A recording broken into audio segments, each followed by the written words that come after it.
2:48 the morning. That's the exact time I saw on the clock when I sat up in bed, my heart pounding so hard I could feel it in my fingertips. Not 3 a.m., not some round, forgettable number. 2:48. I remember because I stared at those green digits for a long time, trying to slow my breathing, trying to convince myself it was just a dream. But it wasn't just a dream, and somewhere deep in my chest I already knew that. Before I tell you what happened, drop your city and the time in the comments below. I always love knowing who's out there listening. And if you've ever had a dream that felt more real than real life, you'll understand exactly what I mean before this story is over. My name is Walter. I'm 67 years old. I live in a brick house on the edge of Decatur, Georgia. The same house my wife Helen and I bought 31 years ago when the neighborhood still had a hardware store on the corner and everyone knew your name at the gas station. Helen picked the house. She said she liked the magnolia tree in the front yard. She said it reminded her of the one her grandmother had in Macon, and that any house with a magnolia out front was a house built for staying. Helen was right about most things. She passed away 2 years and 4 months ago. Pancreatic cancer. From diagnosis to funeral was 11 weeks. 11 weeks. I used to think I understood grief. I'd lost my parents. I'd lost my brother Raymond to a heart attack when he was only 53. But losing Helen was something else entirely. It was like losing the version of myself I liked best. The one who remembered to eat breakfast and laugh too loud at bad movies and still believed the world was mostly good. After she passed, I did what a lot of men my age do. I got quiet. I kept myself busy during the day woodworking in the garage, walking the neighborhood at dusk, tending the vegetable garden Helen had started, and I was determined to keep alive. But the nights were hard. The house has a specific kind of silence after you lose someone. It's not peaceful silence. It's the kind that listens back. My daughter-in-law, Renata, called it the adjustment period. She said it like she'd read it in a pamphlet. Renata married my son Derek 11 years ago. They live about 20 minutes away, over in Avondale Estates, in a house that's too big for 2 people, but, as Renata explained to me once, was an investment in their future. Derek works in commercial real estate. Renata does something with social media consulting that I've never fully understood, but she talks about it with the confidence of someone who has understood everything since birth. I want to be fair to both of them. Derek is my son, and I love him. He calls on Sundays, usually around noon. He asks how I'm doing, and I say fine, and he says good, and we talk about football or the weather for 10 minutes, and then he has to go. It isn't cruel. It's just the distance that grows between fathers and sons when neither one is quite sure how to cross it. Renata, I have always found harder to read. She has a way of being generous that somehow always leaves you feeling like you owe her something. After Helen died, she organized everything, the casseroles from the neighbors, the thank you cards, the flower arrangements for the service. She did it efficiently and without being asked, and I was grateful. I told her so. She squeezed my hand and said, "We're family, Walter. That's what family does." I believed her. I had no reason not to. That was before the dream. 2 weeks ago, on a Thursday night, I had gone to bed around 10. I'd had a good day, actually finished sanding a rocking chair I'd been building for my neighbor's new grandchild, ate a real dinner for once instead of crackers and soup, watched the last half of a Braves game. I fell asleep easily, which was still something I was grateful for each time it happened. And then Helen was there. I know how that sounds. I know there are people who hear my dead wife appeared in my dream and immediately write it off as wishful thinking, as a grieving brain stitching together what it misses most. I've thought that too. I'm not a superstitious man. I believe in science and common sense and fixing problems with your own 2 hands. But I also know the difference between an ordinary dream and what happened that night. In an ordinary dream, things blur, faces shift, logic bends. You're in your childhood kitchen, and then suddenly you're on a boat, and no part of your sleeping mind finds that strange. This was not like that. I was standing in our living room, and it was our living room exactly the worn armchair by the window, the blue ceramic lamp Helen found at a flea market in Chattanooga, the framed cross-stitch on the wall that her mother made the year we got married. Everything was precise. Everything was still, and Helen was sitting on the couch. She was wearing the green cardigan she loved, the one with the small pearl buttons she'd had since before I knew her. Her hair was the way she wore it in her 50s, shorter, silver at the temples, not how it was at the end, when she was sick. She looked healthy. She looked rested. She looked like herself. She looked at me the way she always did when she had something important to say and was choosing her words carefully. "Walter," she said, "the box in the garage. Don't let them take it." That was all. I started to ask her what she meant. I opened my mouth, I heard myself say her name, and then I was awake. 2:48 inches the morning, heart hammering. The bedroom dark and quiet and smelling like nothing, the way rooms smell when you live alone. I sat there for a long time. The box in the garage. There was only one box she could have meant. Let me explain something about Helen. She was not a sentimental woman in the obvious way.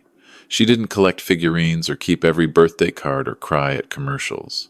But she had a deep and private attachment to things that mattered. And the thing that mattered most, more than jewelry, more than photographs, more than anything else in this house, was the mahogany box that sat on the second shelf of the garage behind the extra cans of wood stain and a bag of fertilizer. It was about the size of a shoebox. Her father had made it.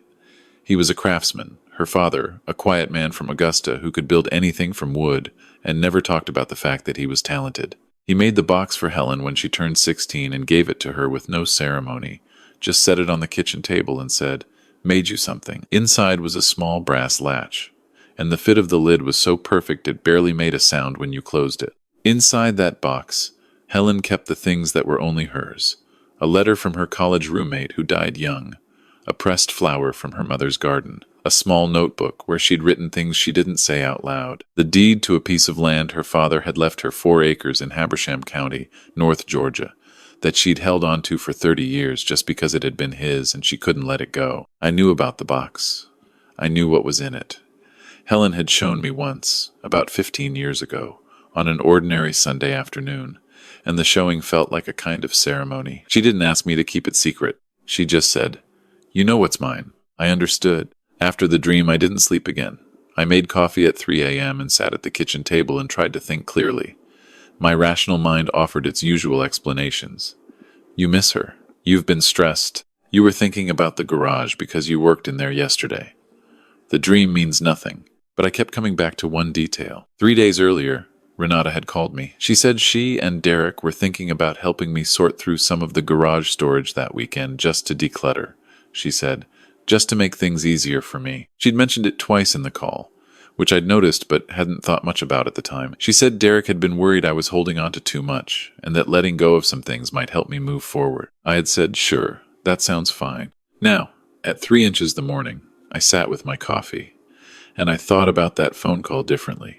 Renata knew about the land in Habersham County. I know she did because Derek had mentioned it to her. I'd been there when he told her, maybe 4 years ago, around the time they were talking about buying their house. He'd said offhand that my mother had some property up north, just land, just sitting there.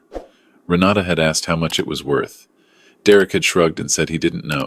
Renata had said, someone should probably look into that. At the time I hadn't thought much of it. People say things.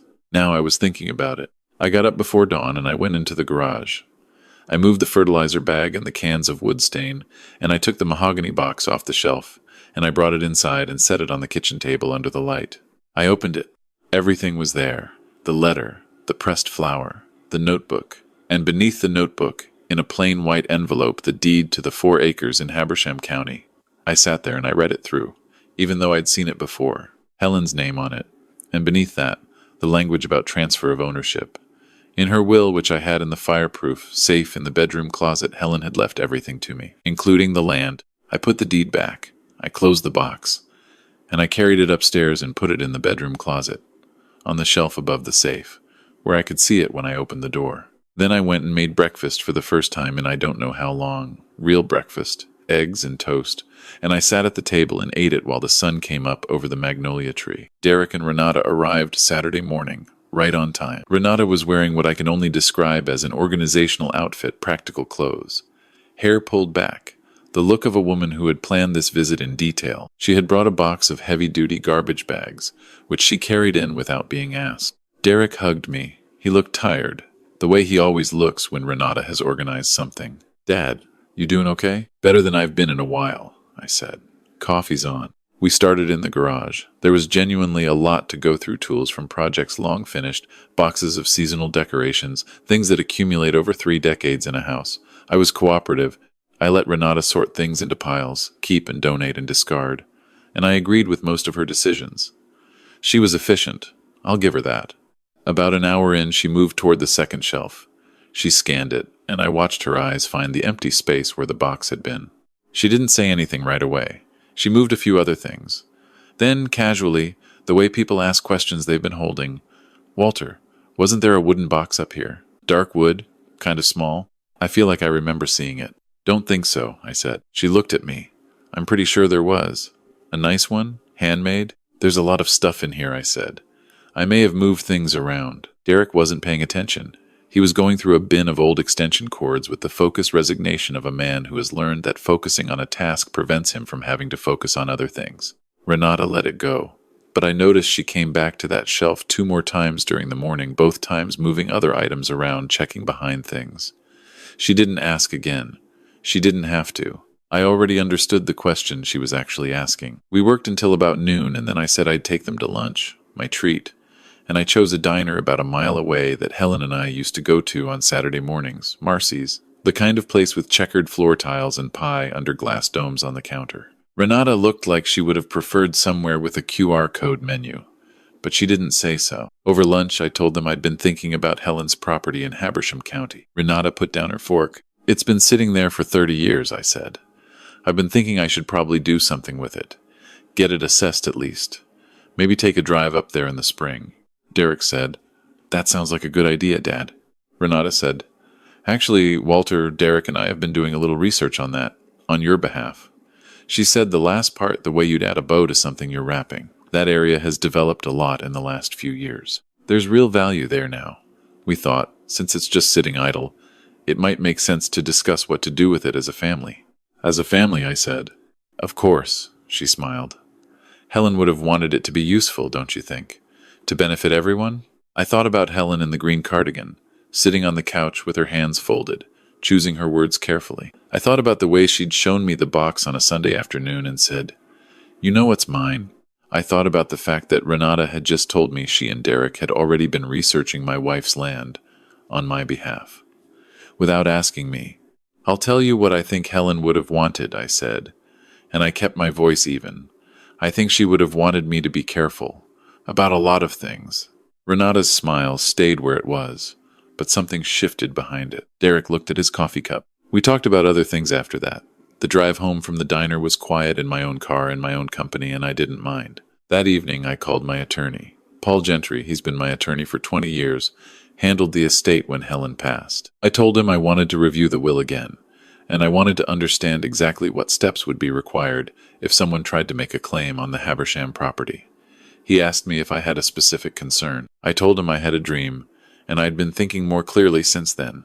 He's known me long enough that he didn't ask me to explain that. He told me what I needed to know. 2 days later, Renata called again. She said she'd been thinking about our lunch conversation, and that she hoped I hadn't misunderstood her intentions. She said she and Derek only wanted what was best for me. She said the land had been sitting there and wasn't getting any younger, and neither was I. And didn't I think Helen would want it to go to people who loved her rather than, eventually, the state? I let her finish. Then I told her that I had already spoken with Paul Gentry, that the property was clearly designated in the will, and that I would be making any decisions about it on my own timeline and no one else's. I told her I would always be grateful for the help she gave our family when Helen passed. And I told her that being family, as she had once told me herself, means that we can be honest with each other. She was quiet for a moment. "Of course," she said. "Good," I said. I haven't heard from her since. Derek called on Sunday like usual, and we talked about football and the weather, and at the end he said, "Dad, I'm sorry if things have been complicated lately." It was the most real thing he'd said to me in a long time. I told him I loved him, and that nothing between him and me was complicated. I meant it. Whatever Renata had wanted, Derek is still my son. But I've been thinking, since all of this, about what it means to pay attention. I spent 2 years after Helen died learning how to be alone in this house, learning how to navigate the silence that listens back. I got so used to moving through my days quietly that I stopped noticing some things I should have noticed. I almost let that happen. I almost let the garage get cleaned out on someone else's schedule, the box taken with a bag full of things being donated, an empty shelf that no one would question. I think about what saved me. I know what a skeptic would say. They'd say the dream was my own subconscious, that I already had a low-level worry about Renata and the land, that my sleeping brain just put it in a shape I could understand. Maybe that's true. I don't know how dreams work. I don't think anyone does, not really. What I know is that I woke up at 2:48 inches the morning, and I heard Helen's voice, the same voice I heard for 31 years across a kitchen table, The same voice that told me when I was wrong and when I was right and when I needed to stop overthinking, and it told me to pay attention. So I did. The mahogany box is in the bedroom closet now, on the shelf above the safe. Some mornings when I open the closet door, I put my hand on the lid. It's smooth from years of handling, and the fit of the lid is so precise it barely makes a sound when you close it. Her father made it right. He made it to last. The magnolia in the front yard is starting to bud. I noticed it this morning when I went to get the newspaper. It blooms every spring right on schedule, same as it has for 31 years. The same tree she stood under the first time she walked up the front path and said, "This is the one, Walter. This is our house." She was right about that too. I don't know what I believe about where she is now, or whether the distance between here and there is something love can cross. I'm a practical man. I fix things with my hands. I mistrust easy answers. But I'll tell you this. There are moments early morning, the light coming through the kitchen window a certain way, the coffee brewing in the house just starting to wake up, when the silence doesn't feel like the kind that listens back. It feels like the other kind, the peaceful kind. The kind that's just been waiting for you to slow down enough to notice it. Those are the mornings I say good morning out loud, and I could swear, sometimes, that the house answers. If this story meant something to you, if you've ever felt like someone you loved was still watching out for you, I want to hear about it. Leave it in the comments. Tell me your city. Tell me the time. Tell me what you believe. Every single comment I read. And if you're new here at vt-sweetrevenge, welcome. We tell true stories about real people navigating the hardest parts of this life. Family and love and betrayal and the moments that change everything. If that's something you want more of, you know what to do. Take care of yourselves out there. Pay attention to your dreams. And remember, sometimes the most important warning you'll ever receive comes from someone who loved you enough to find a way back just to say it.